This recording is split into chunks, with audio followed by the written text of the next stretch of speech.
Hi everyone, welcome to a special edition of the Business as Usual podcast. So this is a bit of a one-off. It's something that I've done a couple of times over the last few years since this new A Level specification's been in. And so we thought it was a pretty good opportunity around this time of year while people are starting to get into gear for the mock exams potentially, or for the exams in 4 months' time, to revisit it. Now, this is based around Edexcel's A Level, which has a pre-release for paper 3, and it's based on the entertainment industry. That being said, if you don't study Edexcel A Level Business, you will still find huge value in this podcast and this video, because it is all about businesses that you'll probably be studying, businesses you'll have seen in the news, and using theories that you will have studied as well. So even if you're not doing Edexcel, this is pretty much the only real mention of the Edexcel course specifically. After this, it's just focused on different markets in particular. So do feel like you can, jump in even if you're not studying this particular exam board. So I've done this over the last few years. It's been pretty popular, and I always get people asking for more, and we decided to do it a little bit earlier this year. We've done a lot of research for this podcast, for this video, and I actually need to give a bit of a shout out to my classes, my year 13 classes, because over the Christmas break, I set them a homework task, which was to effectively do this. It was to effectively look at the 4 areas that we're going to look at in this video. And they did such a good job that I've actually, a lot of the data that I've collected here has actually come from them. And then I've gone, back and made sure it's a little bit more focused and so on. And so I just want to make sure I shout out the Copleston year 13 students, because, they've done a lot of the hard yards for me here. And so without them, this would be nowhere near as good. So, Mike, do you want to talk us through what we're exactly going to cover? Right, the entertainment market at a glance. So we've picked out the key 5 things that we think should be focused upon out of the pre-released.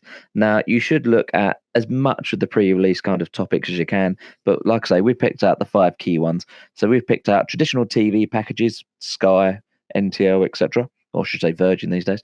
We looked at the cinema and film industry. Is a throwback. Oh God, getting old. Music streaming, as you know, we've all got. We're going to look at music sales, so physical music sales, along with the music streaming, and then we're going to finish off with probably the most popular topic. I'm sure you're tired of looking at Netflix, but we're going to be looking at Netflix and co. when we're looking at the TV and film streaming industry.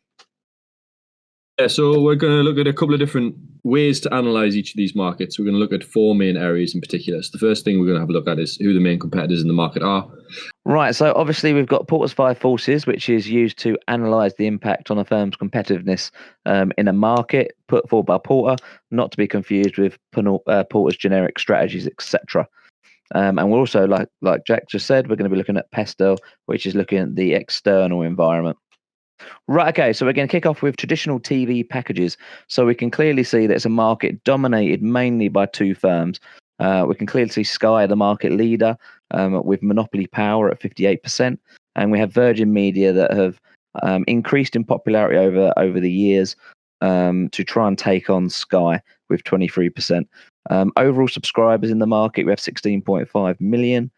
And that has stayed fairly level thanks to streaming and other services that have come along. So those market shares are based on the number of subscribers rather than looking at profit. It's difficult to, all of these businesses do so many things. It's difficult to identify how much of their revenue comes from just their TV packages. But it's just interesting to see that Sky, I think, it's no surprise that that's the market leader, is it? No, definitely not. I mean, they had first mover advantage, didn't they? There have been some, pretenders to the crown that have come along and fell by the wayside. And I guess Virgin have used their dominance in the broadband market to try and then to get in the household to promote their TV packages. And they're offering very, very good value, aren't they? When they're giving you broadband TV, telephone line, etc. Yeah. And that's worth mentioning because it's something that's later on in this presentation, but it's something that all 3 of these main businesses are doing. It's not just TV packages. They're packaging their products together. Phone contracts. BT owns EE, Sky, and Virgin both have their own phone mobile networks. It makes it a little bit harder to leave when you've got 3 of your utilities go through the same company, I guess. Yeah, definitely. I mean, it's very hard to have any form of differentiation in this market, I think, is a key thing, since they ruled that Sky couldn't withhold their Sky sports packages, for example. I think it was about 5 odd years ago, they forced through the courts. They were forced, I should say, through the courts to allow Virgin Media to pay them for the pleasure of showing them on their system as well. And so BT Sky does have the same, been struggling. Yes, and BT, obviously, BT Sport is on Virgin Media as well, and on Sky. So it's a tough market to differentiate oneself in. Yeah, so let's get started and have a little bit this in a little bit more detail. So start with Porter's five forces analysis. So if you're not sure what Porter's five forces analysis is, it's a topic that comes up in year 13 business, and it was put forward by Michael Porter. We've already mentioned that, but the first time we go through it, I think it's worth giving it a little bit more context. And it looks at 5 forces that impact on the competitiveness of a business within a market. And so those 5 are, you can see them in the little graphic in the top right corner. The rivalry amongst competitors within that market is the first one. The threat of new entrants to that market. The threat of substitute products to take consumers away from that market. And then it looks at the bargaining power of the suppliers and the buyers. And so we've picked out, for each of these markets, we've picked out 3 that we think are maybe the most significant. So I'll start off with bargaining power of buyers, which I think is one of the most significant ones in this market, especially now, in that buyers, so consumers in this case, have quite a lot of power because, as we've already said, there's 3 businesses, and although they have different market shares, they all there or thereabouts offer the same product, and they're all competing for the same customers. And so you have the power of being able to switch between services if perhaps you maybe can get a better price elsewhere, or you just want to change, for example. Bargaining power of suppliers. Bargaining power of suppliers. So it's no surprise that most people have Sky or Virgin, mainly for the football. So the Premier League do hold the rights for those games. And you'll have seen that they did sell some of those rights to Amazon recently. And there is talk, actually, of the Premier League taking their ownership and essentially starting their own Premflix. I was going to mention that, yeah. Madness. Did you see that in the news today? I think it was in the news yesterday, wasn't it? The chief executive announced, or talked about it basically, talked about it quite openly and said it's something that they looked at the last time and also are potentially going to look at next time the rights. I don't know when the rights run out. Is it 2021 or 22? I think it's 22. I think they used Amazon as a bit of a guinea pig, see how it'd work if a dedicated streaming service. What the backlash might be if it was a little bit delayed. So I mean, they do hold a lot of power in that sense. Now the power doesn't come into play, like Jack said, until 2022. So there's a couple of years, I should say, for that to kick in. But that bargaining power will start to wane away from Sky, etc., and go towards the Football League as that date looms. And like we mentioned earlier, they're looking to gain more power, the likes of Virgin and Sky, by making you have a blended product mix of theirs. So, for example, I can't really move to Sky and make it cost effective because Virgin broadband is so much better than Sky. And then I know some people in your area. No, in general, just in general. To be fair, okay, we haven't got any loyalties here, so we're. I think also I live in the middle of nowhere, so we have 4G internet. Like it wasn't on at all yesterday because of the storm, but never mind. There's some areas that don't have Virgin broadband, and obviously then they can't be the best. But I mean, where you've got both, generally Virgin win out, which is why they're the market leader. But they're not obviously got accessibility to a decent level everywhere. No, you are right. To be fair. As usual, podcast sponsored by Virgin Media. I'm trying to get that discount. It's not happening anymore. I actually once got a Sky discount just by ringing up to make a different complaint, and found out that one of the Sky headquarters, one of their offices, their customer service offices, is directly opposite St James's Park in Newcastle. So I called up just I think I was complaining about something, and I ended up chatting to this bloke for about maybe 40 minutes about Newcastle, about where we went to school and stuff like that. And in the end, he gave me the best deal going, which was, I think I got all of it for like 16 quid a month. When that expired, I couldn't face paying full price. So I cancelled it at the time. But it talks to, my mum always says, shy Ben's getting out, meaning if you don't ask, you don't get. And so basically you chat nicely to people who can give you cheap broadband. Or in Mike's case, you just big up their services on a podcast that's listened to by Indeed, and I'll at them on Twitter. Yeah, the last one that we're going to have a look at the 5 forces is the threat of substitutes, which is really, really important, and we'll come on to in much more detail later on, because there is a huge threat to this market due to streaming technology, which I guess is why they're doing that, as we mentioned, packaging products together. So Netflix, Amazon Prime, for example, maybe not necessarily for the football side of things. I think they're going to have a bit more control over that, although then the threat of substitute is Premier League doing their own thing. But in terms of films, in terms of TV, people tend to use on demand, over the top, systems to watch TV now. It's not really the traditional satellite systems. We'll move on to the pestle analysis. So, Mike, would you explain what the pestle analysis is? I would love to, Jack. Right, so the pestle analysis, obviously it takes you through all the essential external factors that a business should take into account that it doesn't necessarily have any control over, but can try and mitigate the circumstances. So we have picked out 3 that we thought were particularly useful to look at. And obviously you can go away and look at the other factors that we haven't covered. But to kick us off, we looked at S, which stands for social. So there's been a change in buyers' habits, in consumers' habits. I can't personally remember the last time I looked on Sky Movies. I go straight for Netflix, straight for Amazon Prime. And that is a habit that everybody seems to be going along the same lines, whatever age, etc., etc. So that is something that is a huge problem. And Sky have tried to combat that by reducing the price of their movie channels, but I don't think that as well. I think that's been to a limited level of success. That kind of links to this next one, really. And so T stands for technological, and the improvements in technology like broadband, mobile networks, plus all of that streaming technology has had a huge impact on this market. And as I mentioned, I think it's just worth sort of emphasizing this phrase that you might hear when you listen to people talk about businesses in this market. This phrase, over the top, and what that effectively means is it's online, isn't it? So it's no sort of cabled connection. All these streaming markets are examples of that. Yes, I mean, over the top, like you mentioned, you're only going to hear and you'd only use really in this industry. So don't go using that in other essays for other industries. It's not the same as direct, indirect distribution, which a few of mine have got slightly confused over.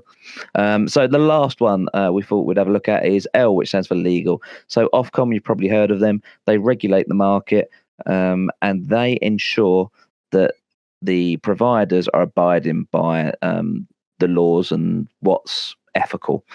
You've probably heard mostly about advertising, companies that are advertising getting in trouble with Ofcom. So they've been getting record numbers of complaints over the last few years. So we are clearly in a position where we're much happier to make a complaint. So that's something that has been a growing factor. Cultural, isn't it? Definitely, there's a complaint culture for definite. Okay, good. So how has the market changed? Well, it is a market under threat, and it was the largest market. Traditional TV packages, the UK's was the largest market in Western Europe until 2018. But many customers are moving to those over-the-top video streaming services we've talked about. It is expected to shrink further by 1.9% annual in the next 5 years. So these businesses are having to adapt, and they're doing this by offering on-demand services. We mentioned Sky Go, Sky Store, Sky Movies, etc. But they're also trying to take advantage of the new technology. We mentioned these apps that they're using to make sure that if you, for example, have a Sky subscription, that you can watch it on your iPad if you're somewhere else in the house, or if you're traveling or something like that. And lastly, as we mentioned, there's a lot of bundling with other products to become a bit of more of an essential household service. So rather than have one provider for your broadband and phone contracts and another for your TV, etc., you're doing it all in one package. And all 3 of those, as we mentioned at the start, all 3 of those major companies are doing it. So are we saying that the market is going to shrink 1.9% every year for the next 5 years?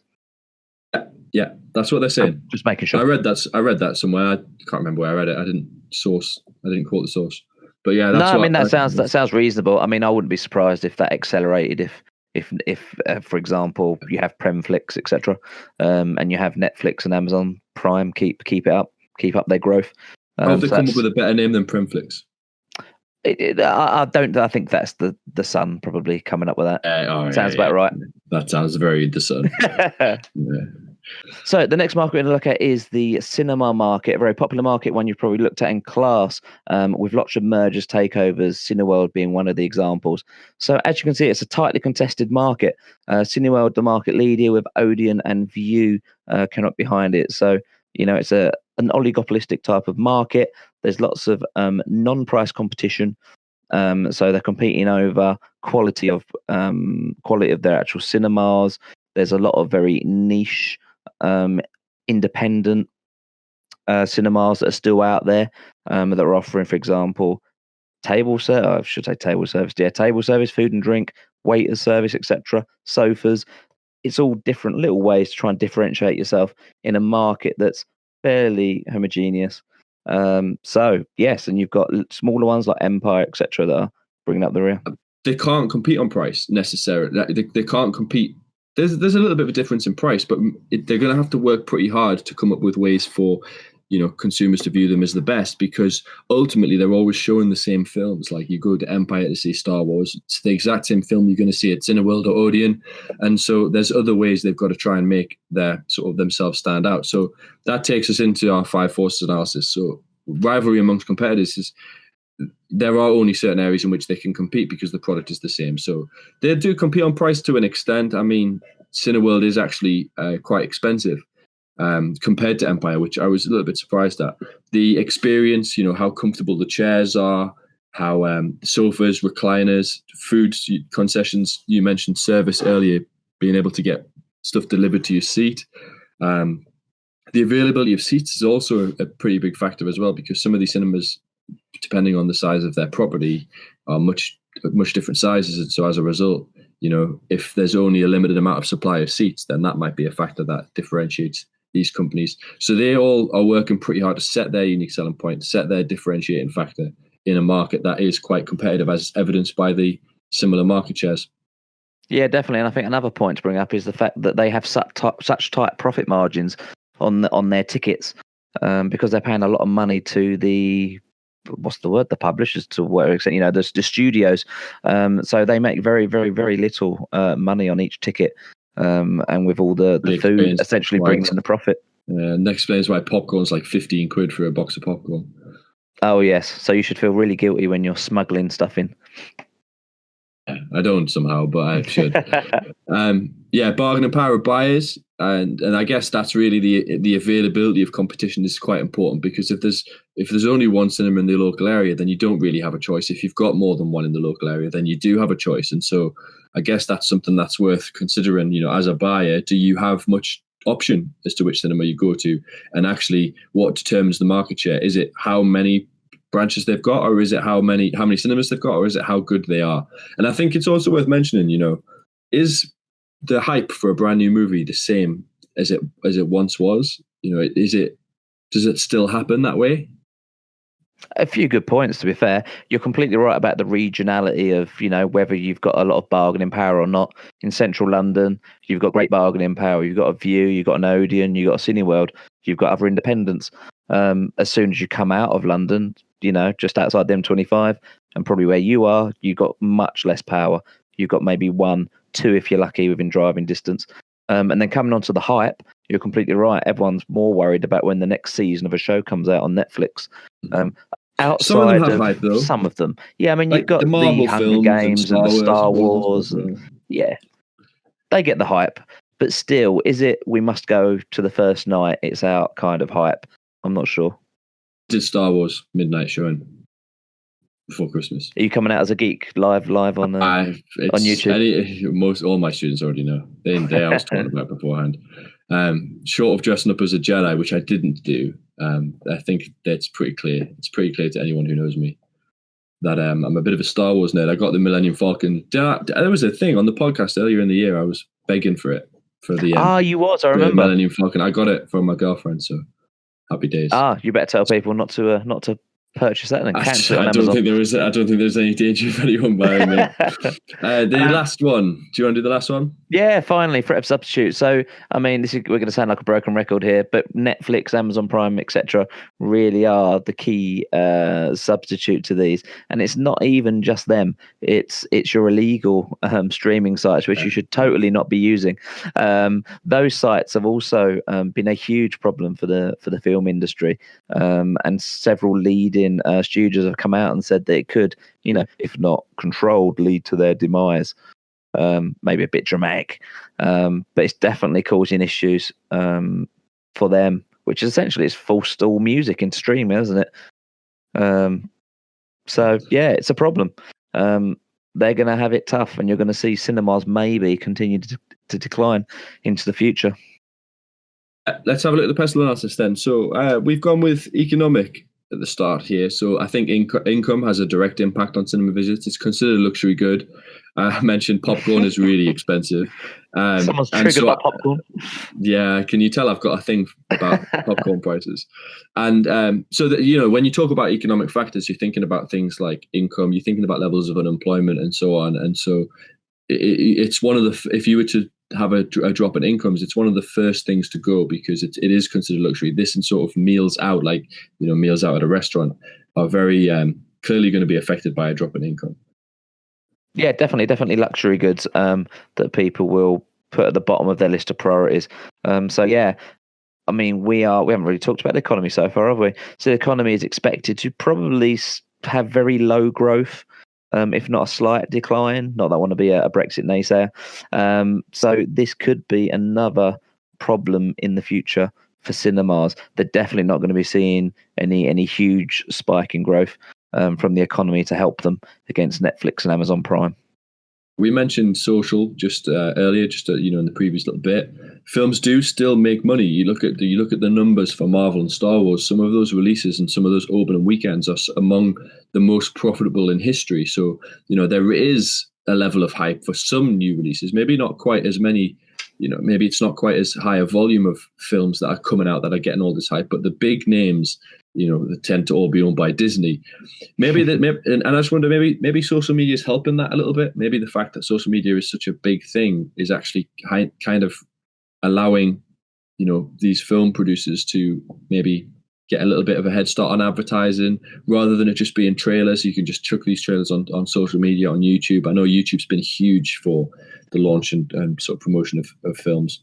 So maybe the social trend is that actually the hype is still there for some films, from the ones who are able to get their brands out there properly. Yes, and then we come on to T for technology. There has been improvements in technology. We've seen 3D, 4D, tested, tried. It's still very niche, I would say, probably in one of their screens of a weekend. Not really taken off for them, but it's something they've toyed with. And then obviously the big one has been using the internet, using an app to book your seat. Makes it much easier, especially for these Friday, Saturday night first releases. But streaming, again, it's the big negative. If you can stream from Netflix, even if it's not about money, it's just so much easier to stream on Netflix from your couch rather than actually make an effort and go down the road. Yeah, I mean, I really, in a podcast and video aimed at teenagers, don't particularly want to mention the sort of concept of Netflix and chill, but that has kind of become the new cinema date night to an extent. Like and maybe that's just it's partly technological, part social, but is there? It does seem like, are you thinking about going for it? Whereas traditionally you might have gone to the cinema on a Friday night. It's like, oh, well, we'll just get like a takeaway and watch Netflix, and I think there's a lot of businesses that have thrived for that. Well, one thing we didn't mention in technological is the potential for virtual reality moving forward. I think might be on the next bit. No, it's not on the next bit either, but something that might be worth adding in there. So there's some main changes in the market that we've already discussed. Changing it to technology. That's one of the biggest things that's changed in the market for cinema over the last maybe 20 years. A lot more innovation in the experience, and we talked about how they can't really change the film, but maybe they can change the way that's put forward. So 3D, 4D, I did say that, it is on there. Soon will be the increase in virtual reality.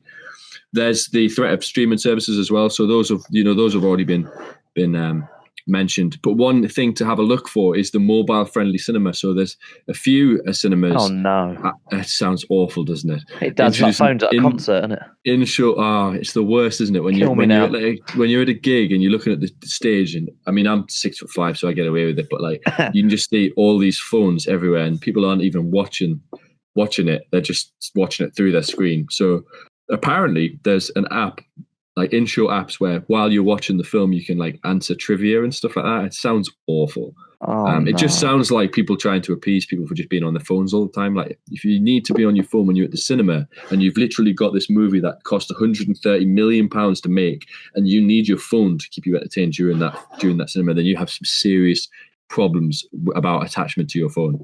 I remember the days of when you had a cheeky, check to see if you got a text and you lit up the whole cinema essentially with your screen, and everyone started throwing stuff at you. Awful. I'm out on that one. I'm not going to any cinema that involves phones being part of the movie. I officially boycott them. Yeah. There's the other thing worth mentioning, that differentiation we've talked about, the cinema experience, recliner sofas, chairs, etc., to just try and make their experience a little bit better. We're going to move on to the next market now, which is one, we've done them in this order for a particular reason, because we've done TV packages, we've done cinema, and now, and we've mentioned this already, but now we're looking at the market that's really kind of, having the biggest impact on both of those markets, which is the market for streaming. And so we've gone with UK subscribers in terms of the numbers here, rather than looking at market share, because there's a lot of businesses that are new to this market, and obviously it's different ways you get these across. And so Netflix is the number one with 9.9 million UK subscribers on a monthly basis. Amazon Prime, 7.7 million. I thought that would be a little bit lower, but obviously they benefit from being able to access the 1 day delivery, free delivery, etc. See, yeah, that's a very tough figure to compare, isn't it? Because how many of them actually use the Prime Video service? Because everyone's got Prime, haven't they? But I wasn't using their video at all. Like, I don't know if you were, but I wasn't using the video service because I heard it was pretty poor. But I'd get an email every single week essentially begging me to use it. So I reckon that means they must be having trouble getting people to buy into their service, even though it's free. Essentially, if you're paying absolutely massive month in December though with the Premier League stuff. They had a huge month, and so it'll be interesting to see how many of those keep on. It's also worth mentioning, and I didn't put data for this because Apple TV Plus has only just launched in the UK, so their numbers will be really low at the start, and they're going into a competitive market. But I've also mentioned Disney Plus, which is launching in March, which I think will be a very fast growing one. I think they reached 10 million worldwide subscribers in the first week. Yeah, but that was it was a difficult one because they were giving out a lot of free week trials, and so that was a bit of an unreliable figure. But I think it's safe to say Disney Plus is going to have quite a lot of subscribers, because a lot of the products, a lot of the content, and we'll talk about this in a minute, the content that's on Netflix that is Disney content will move over to Disney Plus. And I think Disney Plus, they might as well, you go to a maternity ward in a hospital, they might as well give out a Disney Plus subscription with the birth of every new child, because it seems like it's going to be an absolute essential for any parent, isn't it? So there's some other significant businesses that are worth mentioning. BBC iPlayer has 13.4 million homes that it's in, but obviously they're government funded and there's no subscription cost, so it's a bit of a difficult figure to compare. Now TV, 1.5 million UK subscribers, and that they got quite a lot for a period of time when they were showing all of the Game of Thrones episodes. And ITV Hub, all four, we'd expect those to have large amounts of access to a large amount of houses, because they are linked to sort of standard TV programs. But there's a few others that aren't necessarily in the UK but might be in the future. So Hulu is quite big in America. HBO Max is huge in America and is launching this year. And Peacock, which is NBC's offering, I think. So they're launching in America. And if they take off in America and a lot of their products or their shows or content are successful elsewhere, they might consider becoming a little bit more global. Once you've made the big investment to launch, really, the cost of expansion, I think, is much, much lower than the initial cost. Of course. Peacock was the one I was trying to think of last week that were launching. And HBO, there's talk of them already maybe getting their own channel on Sky and Virgin, so that they can put their service through that. So, it's a big growth industry. Very hard, like we were saying, to compare the likes of BBC iPlayer, ITV Hub. So if they do give you a market share pie chart, then just be mindful of that. It's very hard to compare a free BBC iPlayer market share with Netflix. I'd imagine they'll do it based on subscribers, like you've done, Jack, here. Pause 5 force analysis. Do you want to start us off? Yeah, why not? So, threat of new entrants. Netflix, I think, thought they were going to get first move advantage, come into the market, start cheap, and then raise their prices. Much to their dismay, I imagine, there's been a lot of new entrants into the market. As we've already mentioned, Disney is a big one. And they have some exclusive, don't they? All the Disney content will be exclusive to them. So Netflix can't get their mitts on that. So that is going to be a big draw. And it's going to come down to how many streaming services is a customer willing to subscribe to? Is it going to be one? Is it going to be two? Is it going to be three? If it's one, I think young people, families with younger kids, are going to go with Disney. Older people are going to go with Netflix. So it's going to be an interesting watch. But it's going to essentially mean new entrants mean you have to keep investing into the platform, like we've seen Netflix doing by borrowing more money to keep pumping into new shows. And Amazon Prime, if you've got Amazon Prime, you'll notice new shows coming up thick and fast on there now. So we're seeing the start of a battle, I guess. Yeah, I think one thing that's really, really interesting is the suppliers, really, the people with the content, or the ones with the real power here. So, if that's why Netflix and Amazon Prime are investing so much in their own content. But businesses like Disney, Disney has got a huge portfolio of content and a huge brand, and they're going to launch their own program, and it's already going to be full. It's going to be more full, isn't it? It's going to have a much wider base. And I think one thing that's really worth paying attention to is if you look at Disney's history, and this might be well worth researching, because Disney very well could come up in the exam. They're such a big business in this market, and there's so many different things you could potentially be asked about. Have a look at their acquisitions over the last sort of 10, 15 years.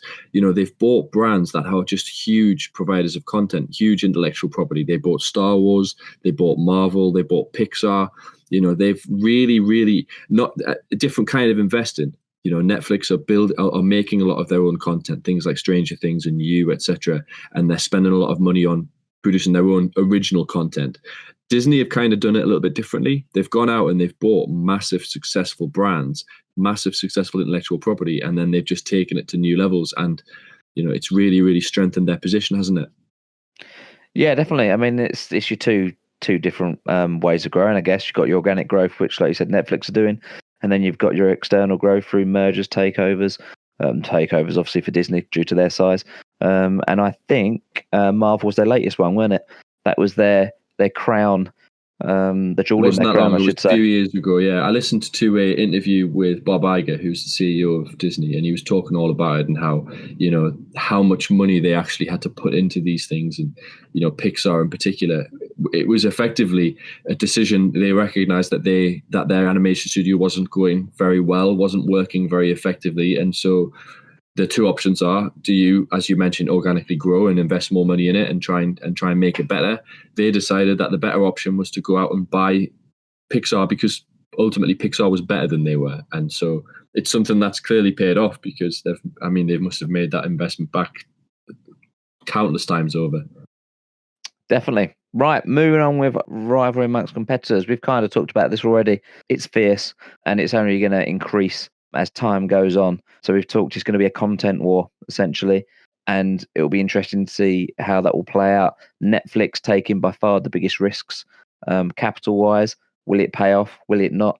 Amazon Prime taking a much more measured, slow and steady approach, but they could find it be in their downfall.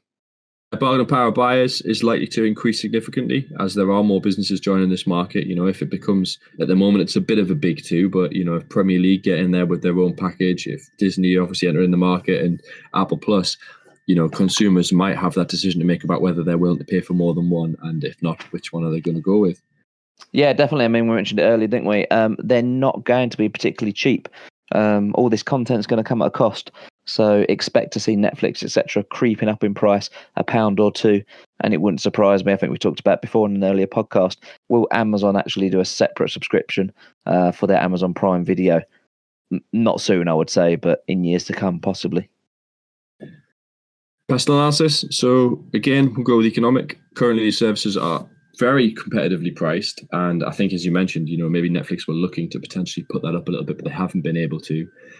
So there is affordability. Whether that means that consumers are willing to buy more than one is a different matter, but it certainly means that you'd expect most households to have one of these, because it is cheaper than the alternative of buying a traditional TV package. Technology. So as we mentioned, you've got much better access to top quality streaming via a decent higher broadband connection, but you've also got 4G and 5G which has been developed, and you've even got on trains now on the underground. So you can even see people on the London Underground now watching Netflix. So another reason not to talk to anyone on the London Underground, and that just adds value to it. So will make you more willing, I'd imagine, to pay the price if it continues to increase. Legal wise, illegal streaming, we've already mentioned it's a potential threat. People using VPNs as well to bypass location-based restrictions. So a lot of people where you can get different content on Netflix in different countries or Amazon Prime in different countries, people using VPNs to try and get around that. And as a result, that's something that there's copyright agreements with content providers. So it's important that businesses are able to protect that. So Netflix have actually made this one of their key priorities to stop people using VPNs, but it's very hard. So how has the market changed? Well, the obvious thing is that this market didn't exist 20 years ago. Technology's created this market, and all of this innovation, it's really, really only taken off in the last 13 years. I think it was 2007 when Netflix really started to sort of enter that market.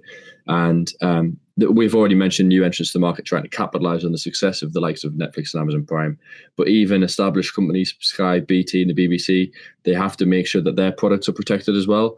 Some of the biggest companies in the world, Apple, Amazon, Disney, are all trying to get into this market. So it really does show the potential. And it's effectively replaced the rental DVD market. And there's some businesses that, we won't mention Blockbuster again, but HMV will be mentioned again. It's pushed Blockbuster to extinction. It's pushed HMV into multiple administrations. Yes, it has. Yeah, I mean, Blockbuster slowly but surely died, went by the wayside. And that was quite some time ago now, weren't it? And HMV have just been kind of hanging on. But I mean, we all know there's another market that's pushing HMV into administration, which brings us on to...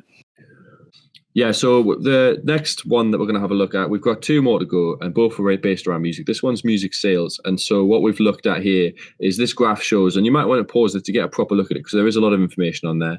But all you need to really look at is between 2013 and 2018, you look at the blue line and how the blue line's decreased, because that's physical sales in terms of millions of pounds, by the way. So you'll see that in 2013, 544 down to 383 million in 2018. So you can see that steady decline, but it's the grey bar that's the one that you need to pay the most attention to, because it's not the market we're looking at right now. At the moment, we're looking at music sales, but the next one we're going to have a look at is streaming. And as you can see, the streaming market has grown exponentially to the point now where it's increased eightfold in those 5 years. So a huge growth in that market. Now, CD sales have plummeted 23% in 2018 alone. Only 32 million CDs were sold that year.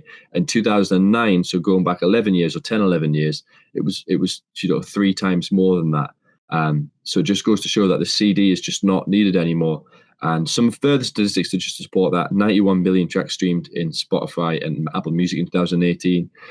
One thing that's worth mentioning, though, is the vinyl market, which has actually grown 11 consecutive years of growth, and they had 4.2 million vinyl LPs sold in the UK in 2018. So there's one market where businesses that are in the bottom right-hand corner there, HMV, Tesco, Amazon, and Sainsbury's, might be looking to grasp onto.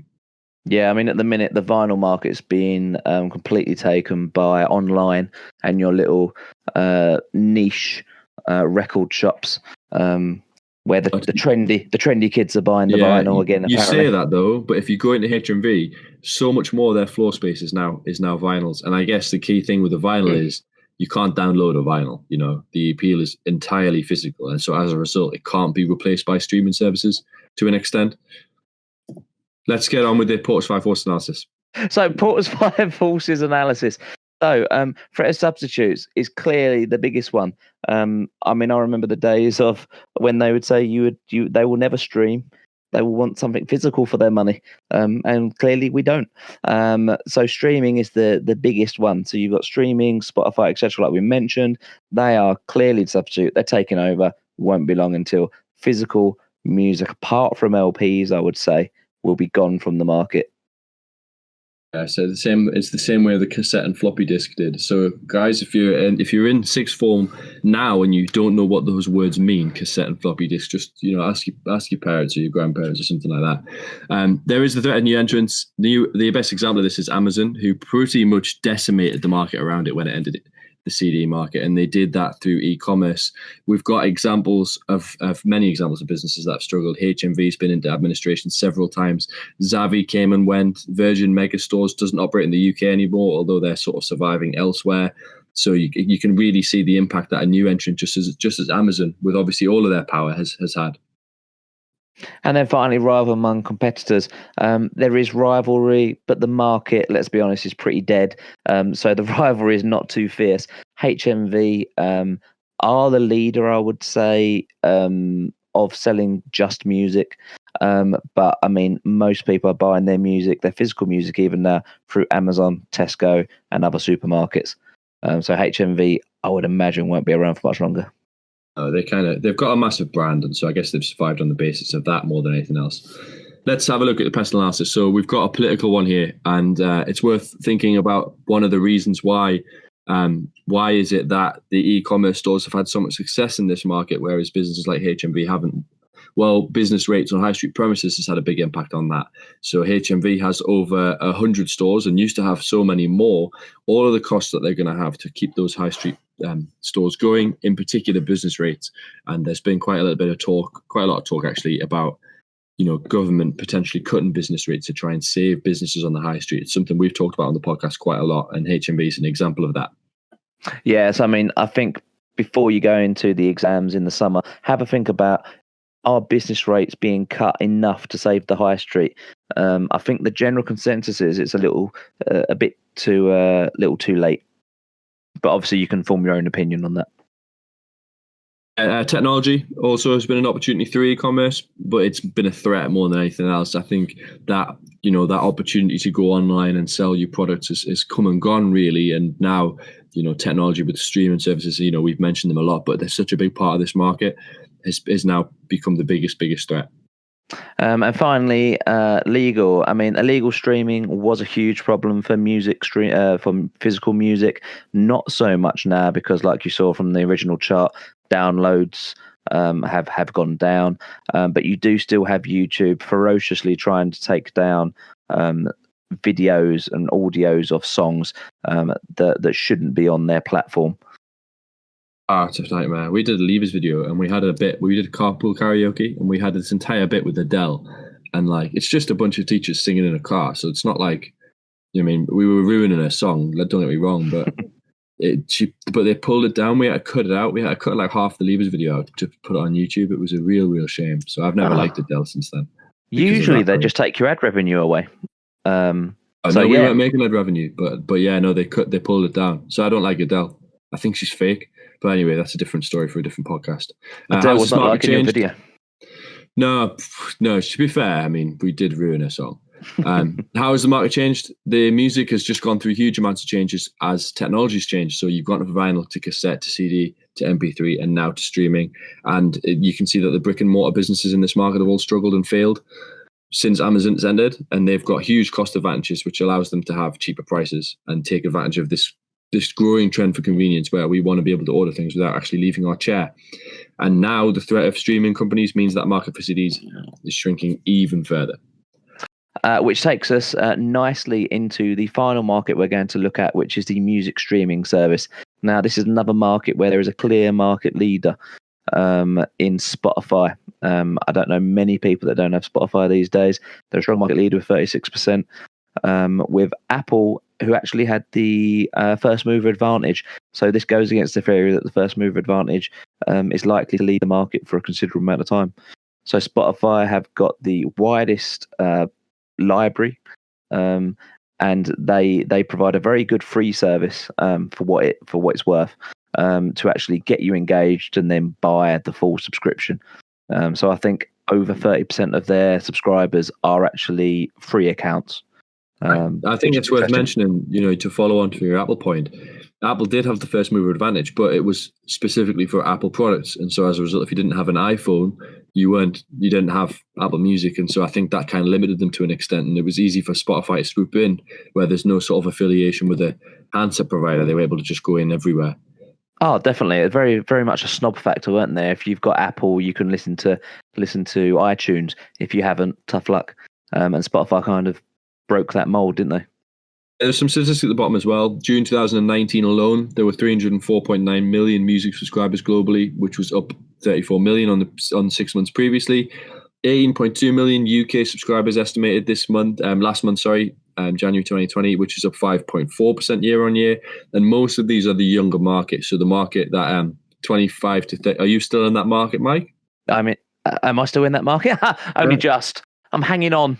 You're hanging on. So I'm in that market. I got a few more dear life. So it's that younger generation is listening to much more music. I know how many students at sixth form walk around with their wireless AirPods, etc. Yeah.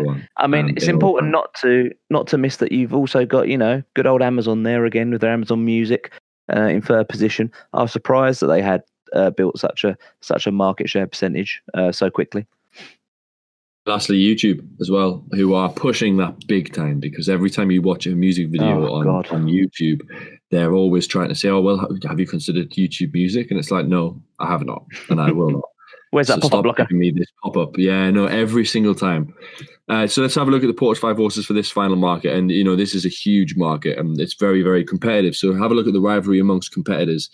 Apple Music and Spotify battling in particular. And Apple Music is trying to tie in with the other Apple products. We mentioned that actually maybe that has been a little bit of a disadvantage for them in terms of building market share.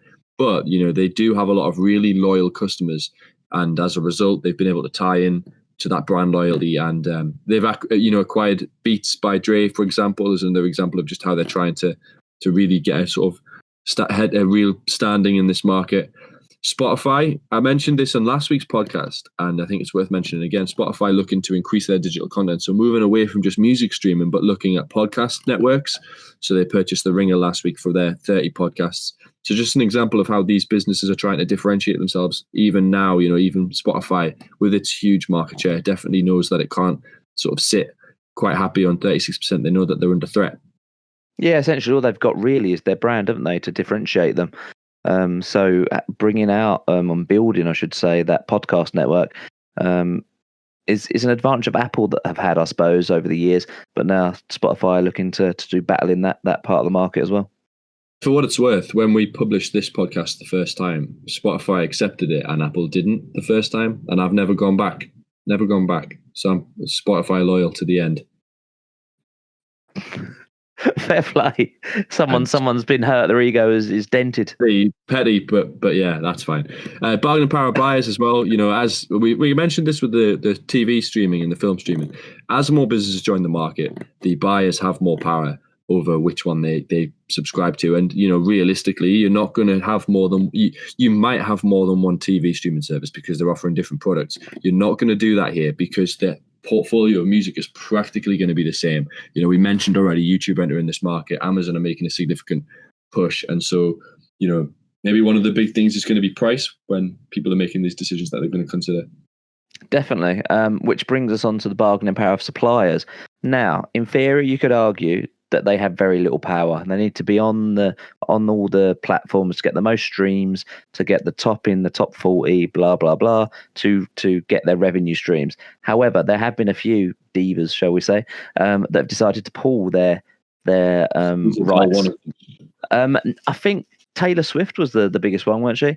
She was really unhappy with the sort of royalties that they were getting from Spotify. Tom York from Radiohead was as well.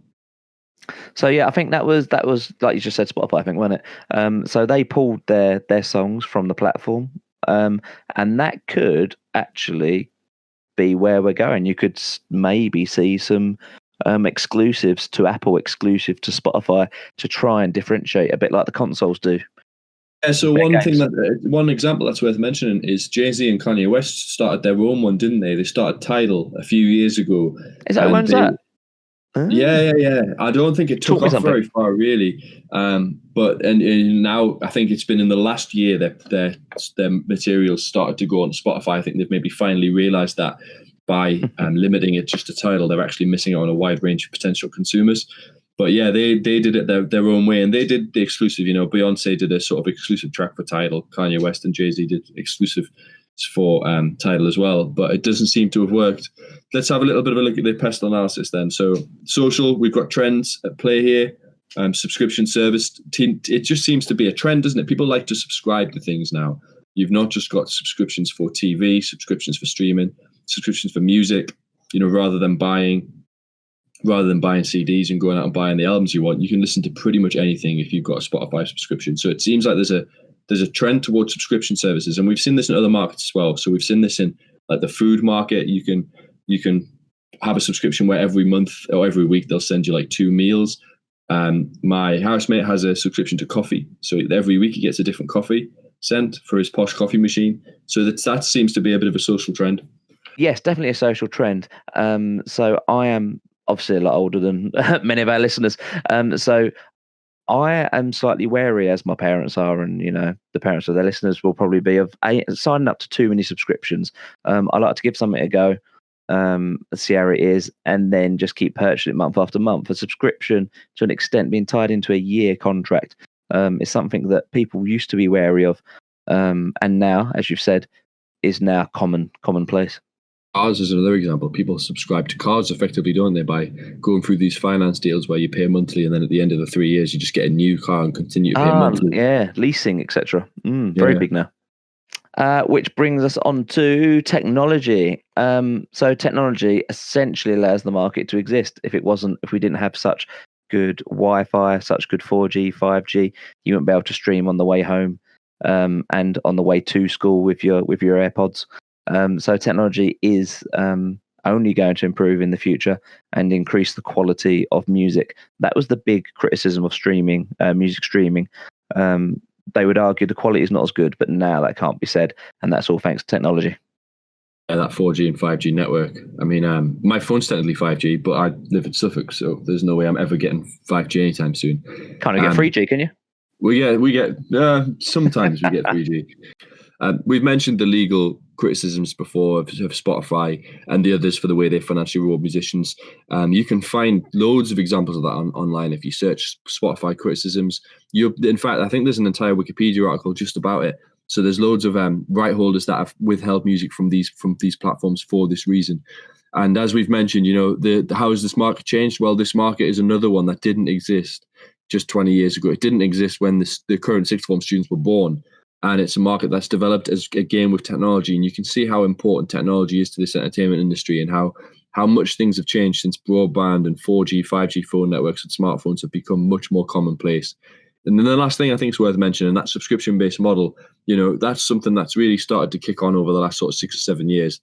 And that is huge, because if you can get that right as a business, you don't just get the one-off purchase. You get the purchase every single month and that consistent cash flow. And that is really, really powerful. And it's allowing these businesses to put out a huge amount of content and a huge amount of investment. Oh, definitely. I mean, the subscription-based model is actually a bullet point under pricing on the spec. So if you can show your good knowledge of that, and that's the way that the trend has gone, then you're going to be scoring good marks in the exam. And like Jack just said, beautiful for cash flow forecasting.